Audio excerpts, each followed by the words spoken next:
Fue una de las ideas políticas más poderosas de la historia.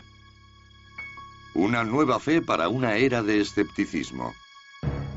Prometía un mundo de armonía y abundancia, compartiendo la propiedad y distribuyéndola de forma equitativa. La idea se llamó socialismo y se difundió más lejos y rápido que ninguna religión de la historia. Pero entonces, en un abrir y cerrar de ojos, se vino abajo. ¿Qué ocurrió? En esta serie, investigaremos el auge y la caída de una idea que cambió el mundo. Una idea que prometía un paraíso en la Tierra.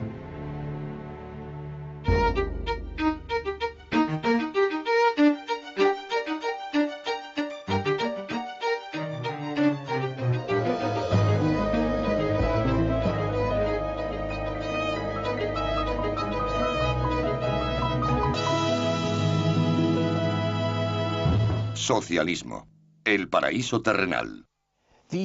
La primera parte del siglo XIX trajo consigo la fe en un progreso humano sin límites. Se abandonaron las viejas ideas basadas en la religión y la superstición a favor de otras nuevas supuestamente fundamentadas en la ciencia y el pensamiento racional. Una de esas ideas recibió el nombre de socialismo. Hola, soy Ben Wattenberg. Bienvenidos a Socialismo, el paraíso terrenal. En esta primera entrega, un reformador británico crea un modelo de utopía en la frontera americana. Poco después, dos filósofos alemanes reestructuran la idea como profecía, afirmando que el socialismo es el destino del mundo. Comienza el siglo XX y la Revolución Rusa se propone cumplir la profecía a cualquier precio, incluyendo asesinatos en masa. Mientras, los reformistas pacíficos de Europa y Norteamérica responden de forma diferente a la llamada del socialismo. Y así empezamos, en América. Estados Unidos aún no tiene 50 años de vida. Abundan los terrenos en el oeste, un imán para nuevos pobladores y nuevas ideas.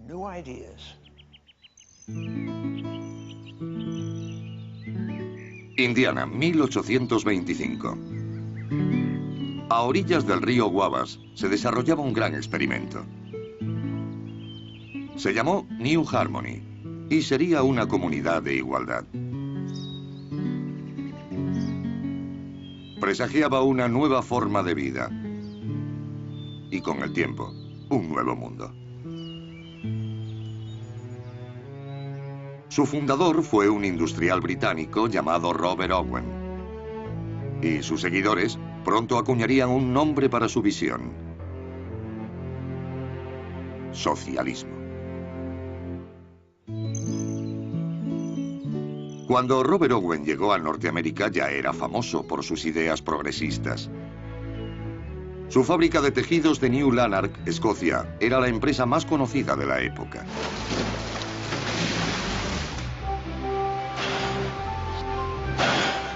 Owen redujo la jornada laboral, restringió el trabajo infantil e incluso proporcionó bajas por enfermedad. No solo se preocupaba por cómo trabajaban sus 2000 empleados, también por cómo vivían. Todo aquel que viviera en sus propiedades en New Lanark debía hacerlo bajo sus reglas y eran muy concretas. ¿Con qué frecuencia sacar la basura o bañarse? ¿A qué hora debían llegar a casa por la noche? No podían emborracharse en público. Debían pasar tiempo con sus familias. Ese tipo de cosas. La educación era una pieza clave de las reformas de Owen. En vez de contratar a los hijos de sus empleados, les obligaba a ir al colegio. También creó el primer centro de preescolar del Reino Unido. Formaba parte de lo que llamó Instituto para la Formación del Carácter. Owen también desarrolló una teoría sobre la naturaleza humana, que se convertiría en una de las ideas fundamentales del socialismo. Resurgiría una y otra vez. Él pensaba que el carácter humano se podía moldear. Afirmó, la verdad más importante es que el carácter de un hombre está dirigido, y no por sí mismo. Pensaba que el hombre estaba determinado por su entorno y que empezando desde el nacimiento y educando a esos niños en un ambiente privilegiado, a través de la educación y la liberación del intelecto y el espíritu, se podía conseguir un carácter perfecto.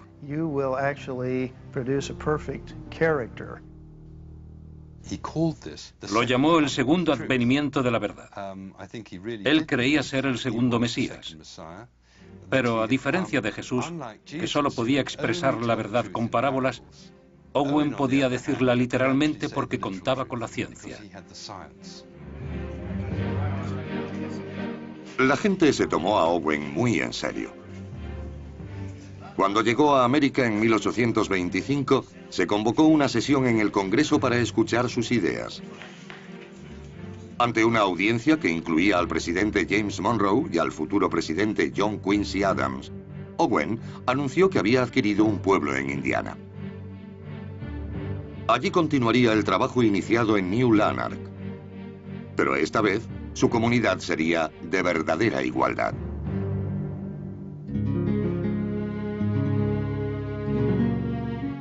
Harmony, en Indiana, había sido fundada una década antes como una comuna religiosa.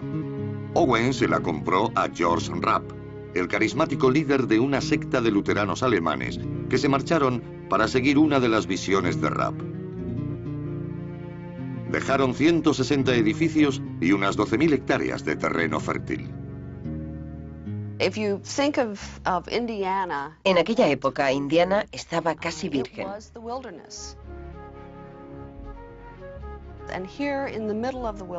Y allí, en medio de la naturaleza, había una bonita población con casas de ladrillo y madera y una magnífica iglesia cruciforme en el centro.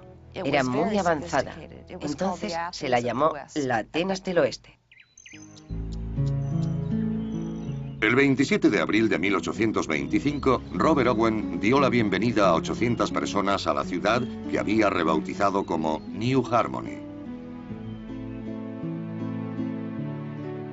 Los intelectuales se sintieron especialmente atraídos por este lugar. El pueblo pronto se convirtió en centro del pensamiento progresivo y la experimentación. Había educación a todos los niveles, desde la infantil hasta la de adultos. Publicaban un periódico. Había naturalistas explorando el entorno de la ciudad. Escribían libros de ciencia natural para mostrar a la gente las maravillosas especies del Medio Oeste. Se daban conferencias sobre la igualdad de derechos para las mujeres y sobre la abolición de la esclavitud. Corrían los años 1827 y 1828. Para hacerlo coincidir con el 5º aniversario de la Declaración de Independencia en julio de 1826, Owen hizo público lo que veía como el siguiente paso en la liberación de la humanidad: la Declaración de la Independencia Mental. A partir de ese momento, proclamó, el hombre se liberaba de la trinidad de males responsables de todos los vicios y sufrimientos del mundo: la religión tradicional, el matrimonio convencional y la propiedad privada. El último era la clave. La idea de terminar con la propiedad privada animaría al socialismo durante los siguientes 150 años.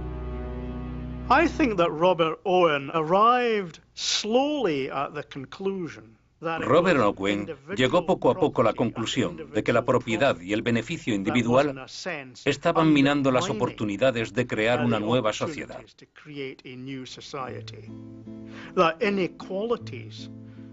Las desigualdades en la sociedad eran creadas por las desigualdades en la administración de propiedades, riquezas y beneficios.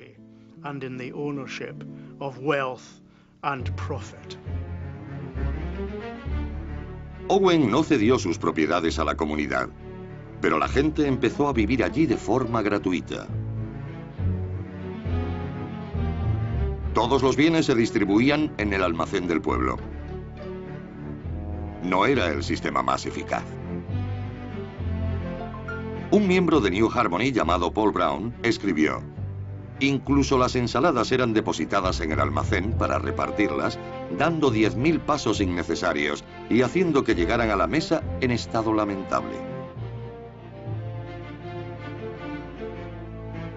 Al poco tiempo, muchos miembros perdían entusiasmo por el experimento. Uno de los problemas de New Harmony fue que era un grupo grande de idealistas en un lugar aislado. Pasaban mucho tiempo pensando sobre el ideal de la comunidad perfecta. Al final, había muchos pensando y pocos trabajando. Nadie trabajaba. Al poco tiempo, las industrias que habían prosperado con los seguidores de George Rapp quebraban o cerraban.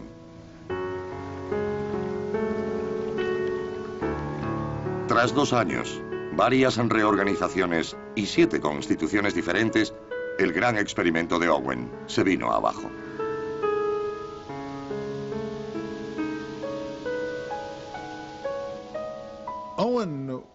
Owen tardó en asumir el fracaso de New Harmony. Durante meses, cuando la gente que lo rodeaba, incluidos sus hijos, le decía que todo se estaba desmoronando, no dejaba de decir que todo iba muy bien. Al final no pudo continuar con sus pretensiones porque la gente empezó a irse. Owen encontró una excusa culpando a la gente que llegó a New Harmony de ser material humano pobre para su experimento. El hijo de Owen, Robert Dale, permaneció en New Harmony tras su declive. Tenía un concepto diferente del experimento de su padre. Escribió: todo esquema de cooperativa que proporcione igual remuneración al hábil y trabajador que al ignorante y ocioso debe labrarse su propia ruina por su injusto plan. Eliminará necesariamente a los miembros valiosos y se quedarán solo los imprevisores, los no cualificados y los malos.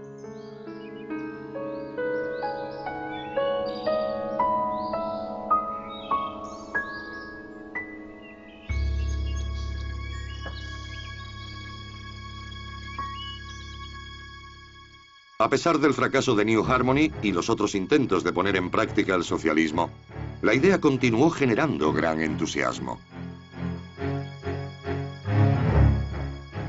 Pronto, 2 filósofos aceptarían la utopía y la convertirían en fe, afirmando que el socialismo no era solo deseable, sino inevitable.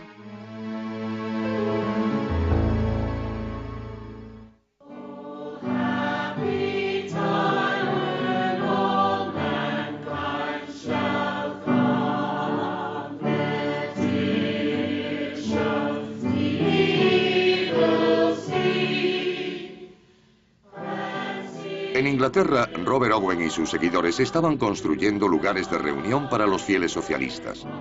Los llamaron salas de ciencia. Cada semana miles de partidarios del nuevo mundo moral de Owen llegaban allí buscando inspiración. Aunque proclamaban de corazón su desprecio por todo tipo de religiones, se reunían allí todos los domingos con sus familias. Pero no le llamaban misas. Le llamaban reuniones. Algunos subían al estrado y hacía algo parecido a un sermón, pero ellos lo llamaban conferencia. Después cantaban con un libro de himnos socialistas, pero no cantaban sobre Dios y la bondad, sino sobre la igualdad y la hermandad. En 1843, la congregación de Manchester incluía a un periodista alemán de 22 años llamado Friedrich Engels. Para un joven que se rebelaba contra la fe de sus padres, las reuniones tenían un gran atractivo. Engels era un rebelde. Sería el típico joven miembro de una fraternidad. Le interesaba el ejército, los deportes. Le encantaban los pubs, las mujeres. Pero también era un intelectual. Era el tipo de persona que enseguida se reconoce como un líder, como alguien que congrega gente a su alrededor. En Alemania, Engels se reunía con los radicales. y su padre quería alejarlo de la mala influencia de sus amigos. Se le ocurrió enviarlo a Inglaterra, a Manchester, donde el negocio familiar tenía una sucursal. Y Fred accedió. Pero su padre no sabía que su hijo y sus amigos radicales habían llegado a la conclusión de que la revolución iba a estallar en Inglaterra y Fred quería estar allí para tomar parte en la acción.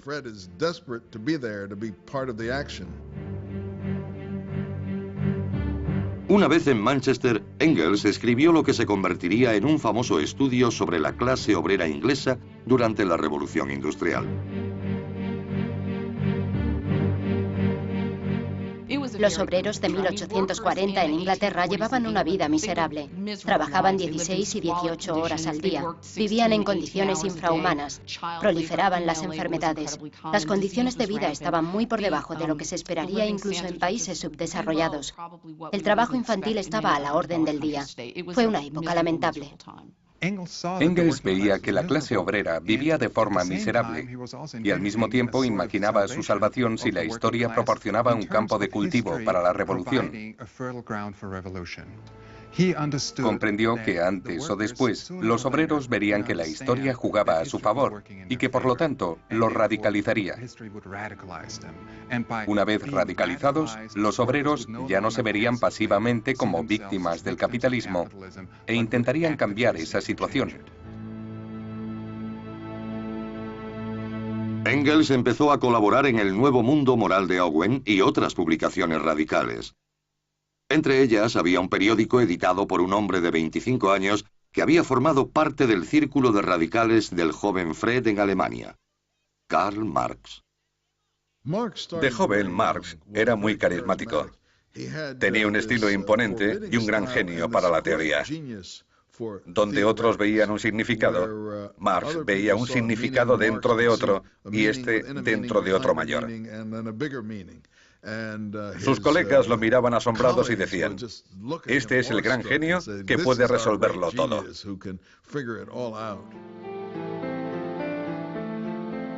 A Marx no le interesaban demasiado las ideas de sus colegas. Pero uno de los artículos de Engels llamó su atención. Los dos hombres empezaron a cartearse y en el verano de 1844 decidieron encontrarse en París. Fue el principio de una de las amistades más fructíferas, intelectualmente hablando, de la historia. Marx era el profeta. Su personalidad y su naturaleza lo convertían en una figura exuberante y carismática. Engels admiraba sus ideas, pero fueron sus primeros trabajos e investigaciones los que pusieron los cimientos sobre los que se basó posteriormente el marxismo. Engels apoyó a Marx, no solo a través de su investigación, sino también económica y psicológicamente. Sin Engels no hubiera existido el marxismo.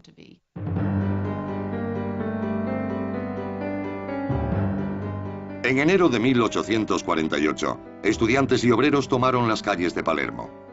En febrero, la revuelta se había extendido a París. Pronto 50 levantamientos conmocionaban el continente europeo, desde Rusia hasta el Canal de la Mancha. Marx y Engels volvieron a Alemania para unirse a las barricadas. Acababan de terminar de escribir un programa para la organización obrera con base en Londres. El panfleto acabaría conociéndose como el Manifiesto Comunista. La aparición del manifiesto quedaría unida para siempre a la revolución, añadiéndole su aura. Pronto, el mundo conocería una sencilla premisa del marxismo, que la historia de todas las sociedades existentes hasta ese momento era la historia de la lucha de clases. Para Marx y Engels, la esencia del sistema capitalista era la explotación. Como ellos lo veían, los obreros eran los que hacían los productos que salían de las fábricas, pero los capitalistas eran los que se llevaban todos los beneficios. Ellos hablaban de los medios de producción, el término marxista para la maquinaria y las fábricas. Eso era muy injusto. El único modo de rectificar era que los obreros se unieran y arrebataran las fábricas a los capitalistas para poder quedarse con el beneficio de los productos que ellos creaban. El Manifiesto Comunista predijo que mientras el capitalismo progresara, La clase obrera sería cada vez mayor y más pobre, tanto que la revolución sería inevitable. El resultado sería el socialismo, un nuevo estado obrero donde la gente contribuyera según su capacidad y recibiera según sus necesidades. Con el tiempo, el gobierno mismo sería innecesario y daría paso a una nueva sociedad sin patria, a la que Marx y Engels llamaron comunismo. Marx y Engels propugnaban que aunque el obrero llevara una vida miserable y la lucha política pareciera desesperada, la historia se abría paso hacia ese final, y eso daba al marxismo su increíble fuerza. Muchos socialistas aceptaron el argumento. El Manifiesto Comunista se convertiría en uno de los panfletos más influyentes jamás publicados, con traducciones a todos los idiomas europeos con el cambio de siglo.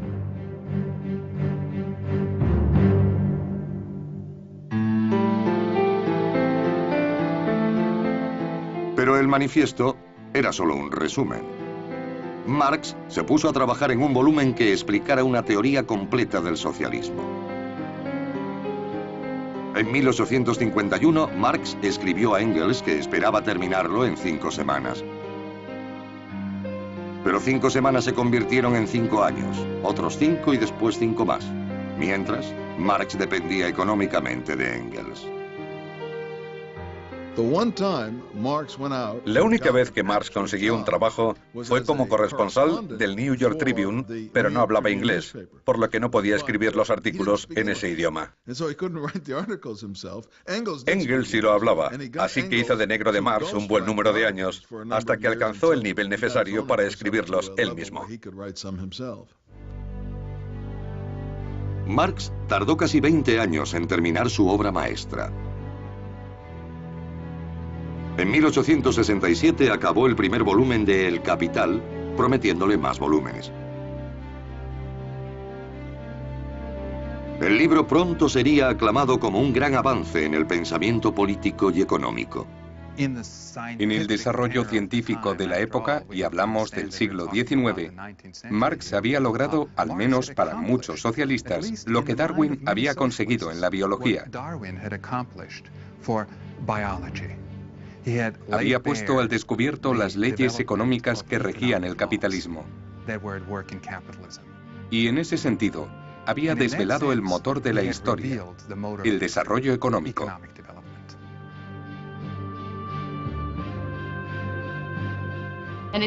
Gracias a Marx tenemos este sentido económico de la historia. Vemos a la gente como actores de un drama en el que las fuerzas económicas son fundamentales y las clases, más que los individuos, son el motor que mueve la historia.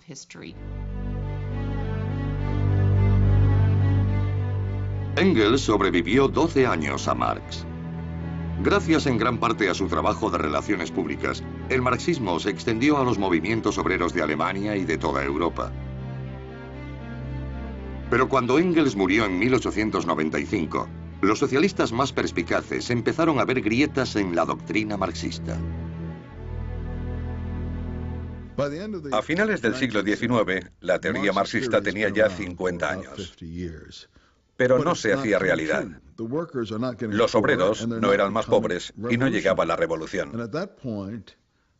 Había dos opciones: estar con los obreros, olvidarse de la revolución e intentar mejorar las cosas, o querer una revolución que les diera una nueva y gloriosa sociedad. Si los obreros no querían hacer la revolución, ya encontrarían a otros que la hicieran.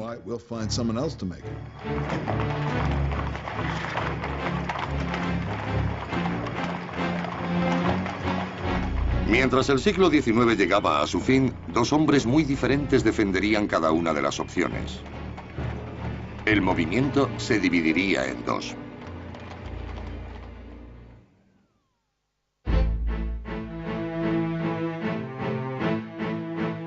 El rápido ascenso del socialismo en Alemania asustó a los gobernantes del país. En 1878 el canciller Otto von Bismarck prohibió toda actividad socialista, obligando a exiliarse a muchos miembros del Partido Socialdemócrata.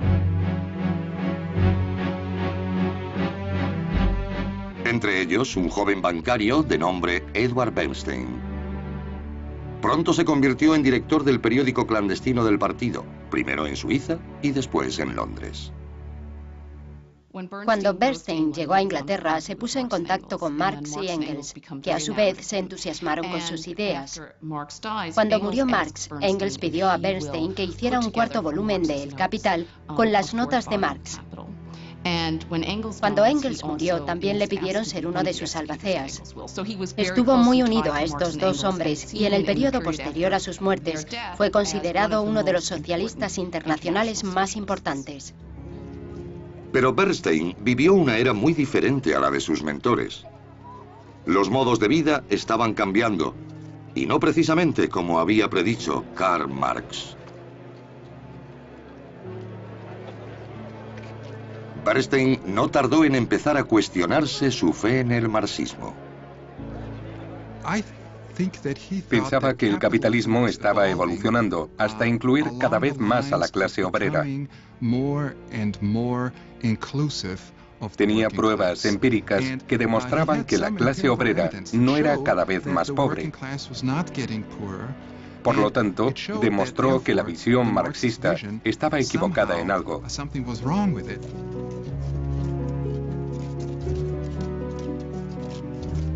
Bernstein decidió enfrentarse a sus dudas.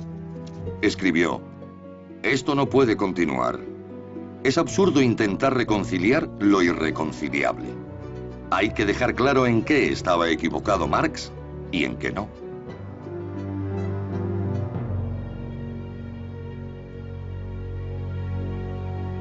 La crítica de Bernstein empezó a ser conocida como revisionismo y provocó un debate urgente entre socialistas de todo el mundo. Bernstein decía, lo que se entiende normalmente como el objetivo final del socialismo no es nada para mí, el movimiento lo es todo. Eso provocó consternación en el partido, porque la gente pensaba que Bernstein había renunciado a su gran objetivo, y ese gran objetivo, tal como lo conocemos, era el fracaso del capitalismo. A Bernstein ya no le interesaba o no creía en la caída del capitalismo. En tal caso se podría decir que ya no era un socialista marxista. Era como si el Papa de Roma ya no fuera católico.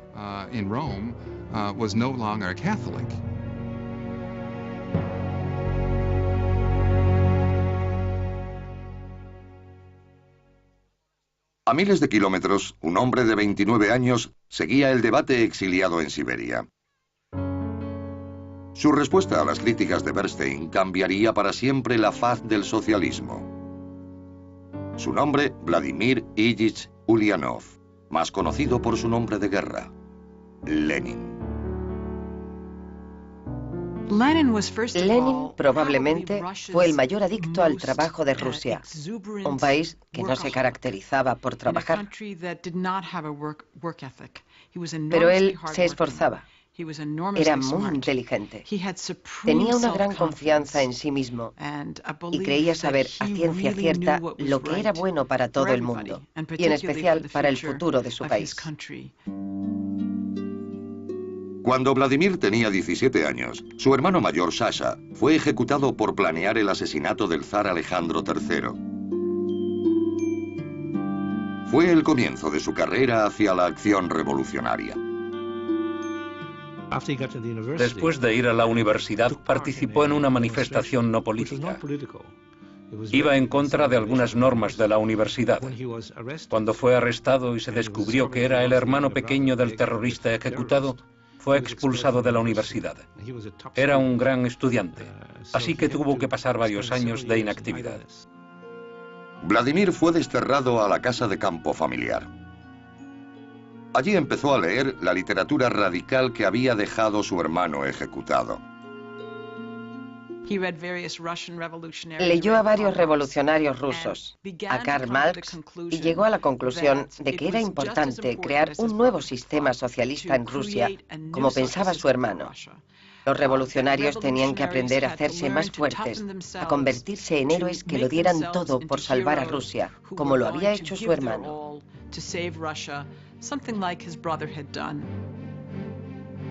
La actividad revolucionaria de Vladimir le llevaría a tener más problemas con la ley. Cuando leyó los escritos de Edward Bernstein, casi una década después, volvía a estar en el exilio, esa vez en Siberia.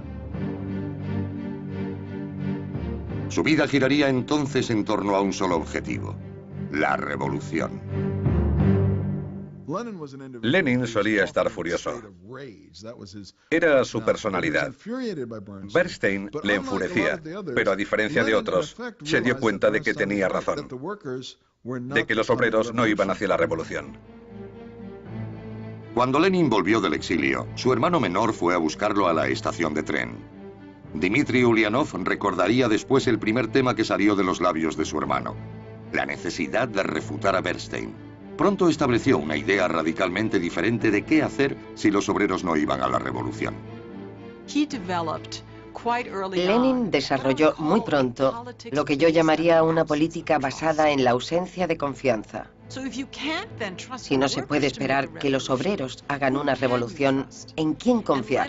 Para Lenin solo se podía confiar en revolucionarios profesionales, como él mismo, que harían la revolución en nombre del pueblo. Lenin se dijo: al diablo con los obreros, la revolución lo es todo. Pero no fue tan honesto. No dijo al diablo con los obreros, sino: tendremos que descubrir la vanguardia de los obreros, del proletariado. Seremos mis camaradas y yo, y nosotros haremos la revolución para los obreros. Para Lenin era más que una teoría. En 1900 abandonó Europa para fundar un periódico clandestino, Iskra o Chispa, con la que prendería un nuevo movimiento revolucionario en Rusia.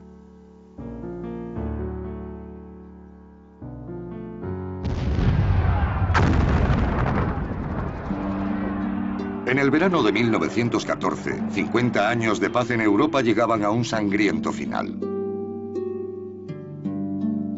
Todo el continente se vería envuelto en el conflicto más violento que el mundo haya visto. La Gran Guerra golpeó a Rusia con especial dureza. Hubo una crisis en el transporte, inflación. En las ciudades del norte, especialmente en la capital, San Petersburgo, había escasez de alimentos y combustible. Fue un invierno muy duro. A principios de 1917, el suelo se desmoronaba bajo el régimen zarista. Mientras las tropas rusas luchaban contra Alemania en el oeste, las huelgas y protestas se extendían por todo el país. En Petrogrado se amotinó un grupo de soldados. Fue el principio de lo que se conocería como la Revolución de Febrero. Para evitar un levantamiento similar en el frente, el zar abdicó del trono. El poder cayó en manos de un gobierno liberal provisional. Hubo una especie de caos y anarquía que se extendió rápidamente en Rusia después de la Revolución de Febrero, después de la abdicación del zar.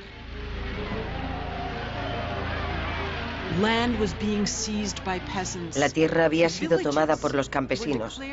Pueblos pequeños declaraban su independencia y hacían sus propias banderas.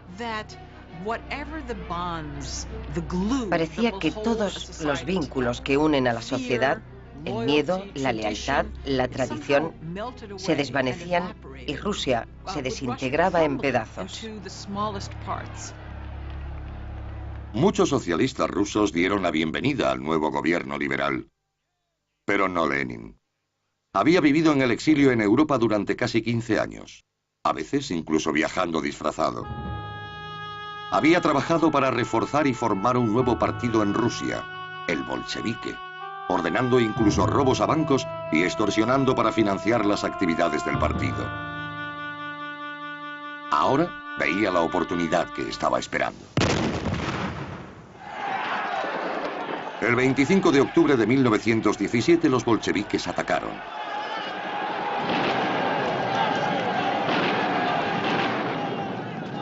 Esta es una reconstrucción soviética del asalto de los hombres de Lenin al Palacio de Invierno de San Petersburgo. En realidad, la revolución fue mucho menos dramática. El gobierno provisional entregó el poder sin apenas derramamiento de sangre. Pocos esperaban que el nuevo régimen estuviera más tiempo en el poder que el anterior.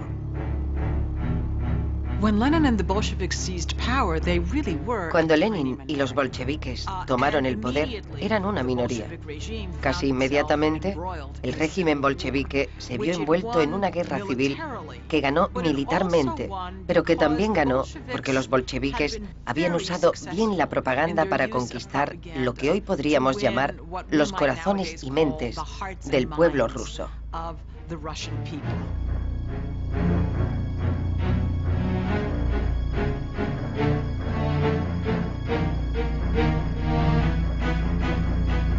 A través de carteles, folletos y discursos, Lenin intentó convencer a los rusos de quiénes eran los enemigos del pueblo y quiénes sus salvadores.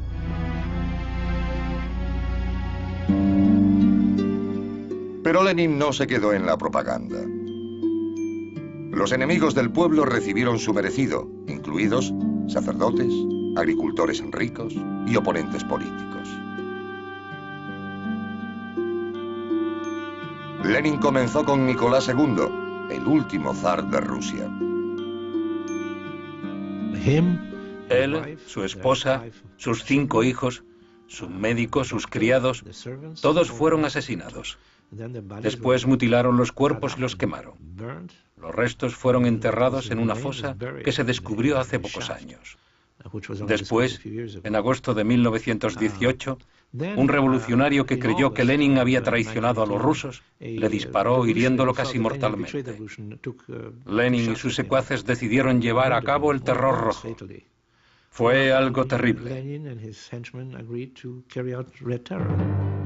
Sacaron a mucha gente de prisión, entre ellos a presos políticos, que no habían sido juzgados y que no habían hecho nada contra los bolcheviques, y los fusilaron. Aquella noche mataron a cientos de personas. Muchos otros se vieron desterrados a campos de trabajos forzados. Con Joseph Stalin, el sistema sería conocido como el Gulag. Parte del terror rojo consistió en meter a todos los miembros de la oposición en campos de concentración a las afueras de las grandes ciudades. Fueron los primeros campos y a partir de ellos se desarrolló el sistema Gulag. Fueron precursores de lo que habría después en el régimen de Stalin. El zar había sido tachado de tirano por ejecutar a un grupo de radicales violentos. Con Lenin y sus seguidores, millones de personas morirían a manos del Estado. Es difícil calcular cuántas personas murieron bajo Lenin y Stalin, porque había muchas formas diferentes de morir. Hubo gente que lo hizo en los campos, otros que fueron ametrallados en los bosques, hubo gente que murió deportada y otra de hambre. Si se suman todos, el número sería de decenas de millones. Lenin en general no sentía simpatía por los seres humanos tal como eran. Creía, como otros, que a través de la educación y las leyes se podía conseguir que la gente rechazara la propiedad privada. Quería crear nuevos seres humanos. La raza humana existente estaba tan podrida que acabar con ella era algo progresista. Entre el terror y la guerra, Lenin estaba construyendo un sistema de gobierno desconocido hasta entonces. Junto con el antiguo régimen, fueron borradas por completo las industrias capitalistas rusas, bancos e iglesias. En su lugar, una única institución, el partido. La mayoría de los bolcheviques no tenían experiencia en negocios o administración, pero idearon un plan para dirigir el país con la quinta economía y la tercera población más grandes del mundo. Los resultados no fueron precisamente un paraíso terrenal. En 1920 se podía decir que la sociedad civil y la civilización habían llegado a un punto muerto. Hubo una hambruna generalizada. La industria se había venido abajo. El ferrocarril había dejado de funcionar. La economía se había desintegrado y el pueblo volvía a las formas más primitivas de trueque. Murió mucha gente. Fue una pesadilla. Ahora, Rusia era conocida oficialmente como Unión de Repúblicas Socialistas Soviéticas. Los bolcheviques se llamaban a sí mismos comunistas. El término se había ido intercambiando con el de socialismo. Pero tomó un nuevo significado cuando Lenin rompió todos los lazos con el resto de socialistas del mundo y formó un nuevo movimiento internacional. Tenía grandes planes para su revolución. Lenin dijo más de una vez que no creía que la revolución quedara confinada a Rusia. La revolución tenía que extenderse, tenía que llegar a los países industrializados de Occidente, primero a Alemania y Gran Bretaña, y después a Estados Unidos. En el esquema marxista de las cosas, la primera nación que había que transformar era el país capitalista más avanzado del mundo. Y ese era Estados Unidos. Pero, irónicamente, el socialismo nunca consiguió la misma popularidad en Norteamérica que en otros países. Básicamente porque su principal destinatario, la clase obrera, los sindicatos, no lo aceptaban. Lucharon por ello un tiempo y después lo rechazaron. En Norteamérica, la división entre sindicatos y socialistas se remonta a los comienzos del movimiento obrero organizado a finales del siglo XIX. Incitados por Marx y Engels, los movimientos obreros de toda Europa empezaron a cobrar fuerza, y la mayoría adoptó el socialismo como filosofía a seguir. Los obreros también se organizaron en Norteamérica, pero ellos escogerían un camino diferente, liderados por un fabricante de puros llamado Samuel Gompers. La ironía sobre Sam Gompers era que se trataba de un marxista que formó un sindicato antimarxista.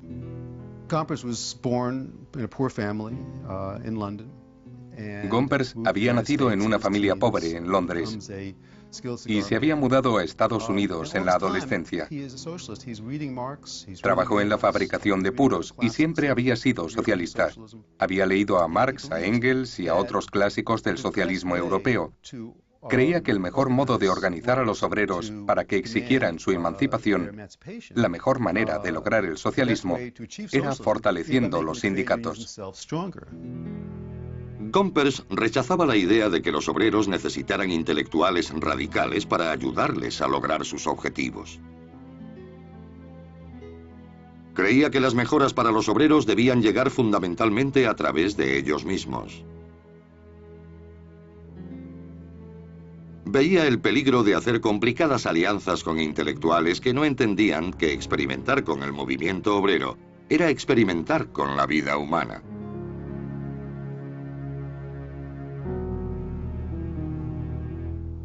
Gompers y sus aliados apoyaron algo llamado sindicalismo puro y simple.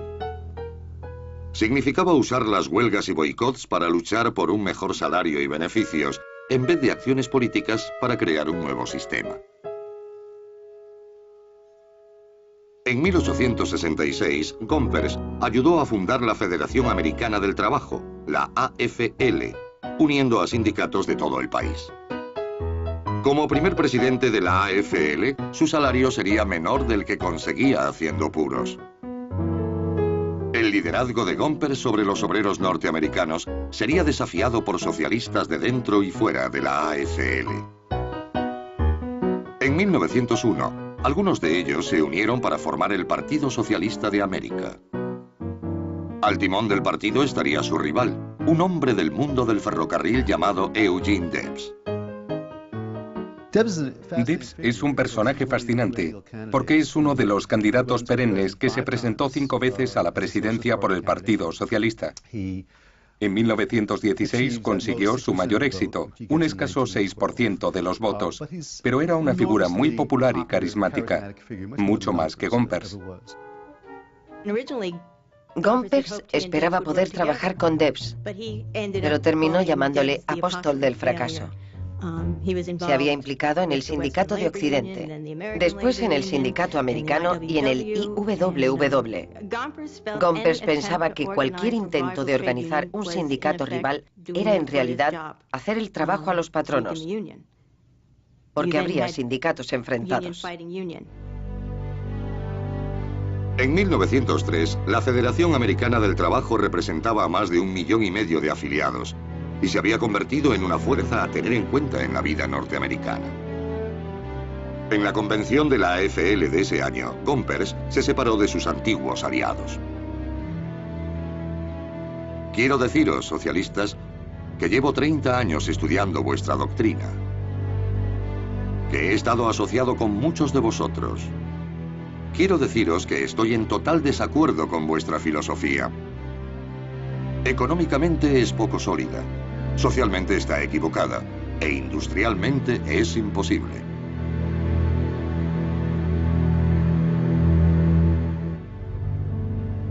A pesar de la oposición de Gompers, el Partido Socialista continuó cobrando fuerza.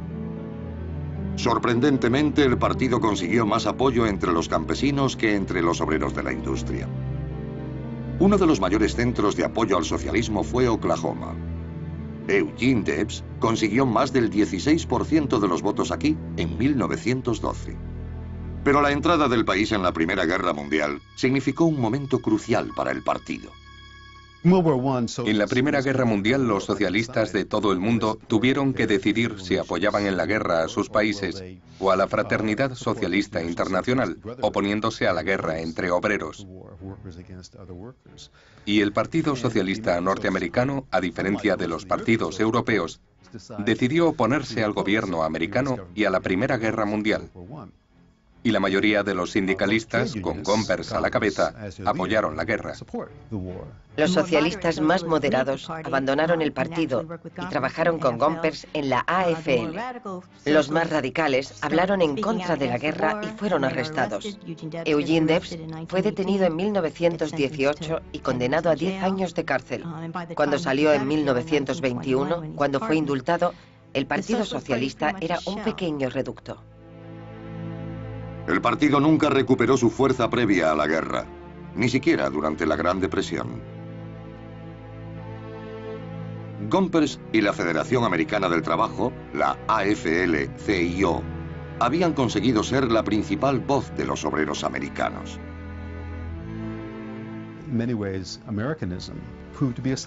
El americanismo demostró ser un sustituto del socialismo para muchos trabajadores. Después de todo, siempre ha defendido que el ciudadano medio pueda conseguir lo que quiere, que todos puedan disfrutar de un nivel de vida parecido. La idea de igualdad de clases reforzó el socialismo en Europa, pero también formó parte de la visión norteamericana. Se puede decir que el americanismo mató al socialismo y lo hizo innecesario para muchos obreros del país.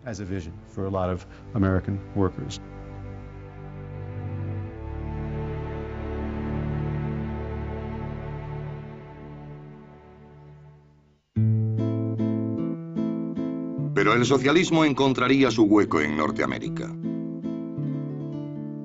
Cuando el Partido Socialista desapareció de la escena política de Estados Unidos, algunos de los agricultores que habían acogido sus ideales llevarían su política al norte, a Canadá.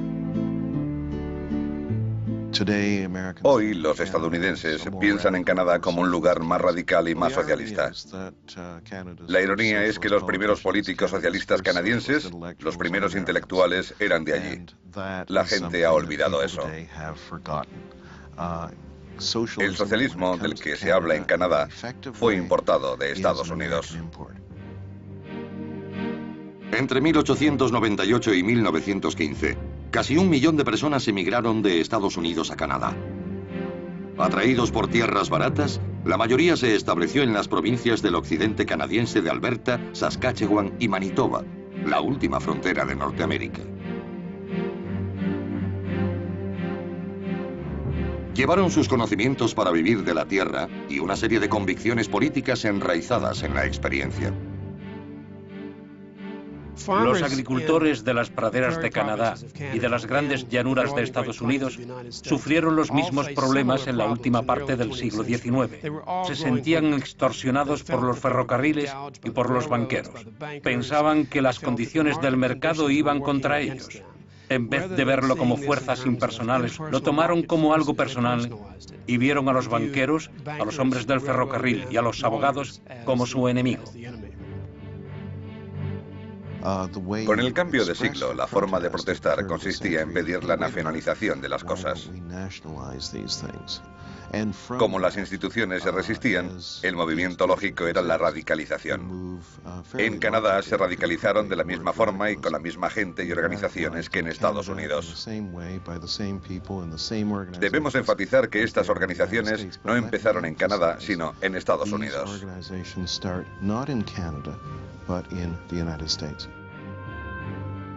Todas las grandes organizaciones de agricultores de Estados Unidos resurgirían en Canadá de una u otra forma. En los años 20, estas organizaciones y sus sucesoras empezaron a hacerse oír en las provincias de las llanuras. Pronto pudieron influir en la política electoral de Manitoba, Saskatchewan y Alberta, simplemente por la fuerza de su número. Cuando se notó la Gran Depresión en las llanuras en los años 20, no en los 30, con la sequía y la caída del mercado del trigo, los agricultores empezaron a pensar en formar su propia fuerza política independiente. En 1932 surgió un nuevo partido político de una conferencia en Saskatchewan, la Federación Cooperativa de la Commonwealth, la CCF.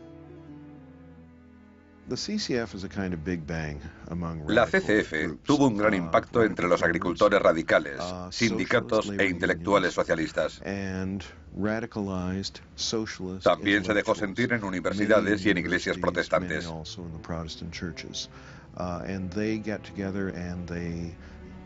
Todos se unieron y escribieron un programa que llamaba la socialización de los medios de producción y de las finanzas. Es un programa socialista clásico. El partido moderaría después su programa apelando a una base más amplia. En 1944, el CCF barrió en las elecciones provinciales de Saskatchewan, convirtiéndose en el primer gobierno socialista de Norteamérica y dejando una huella indeleble en la política canadiense. La CCF permaneció en el poder en Saskatchewan hasta 1964. Uno de sus últimos actos fue aprobar un sistema social de sanidad con tal impacto que impulsó a la política canadiense en esa dirección a finales de los años 60. Estas ideas fueron adoptadas por el Partido Liberal de Canadá, quien finalmente importó el sistema de seguridad social a su país.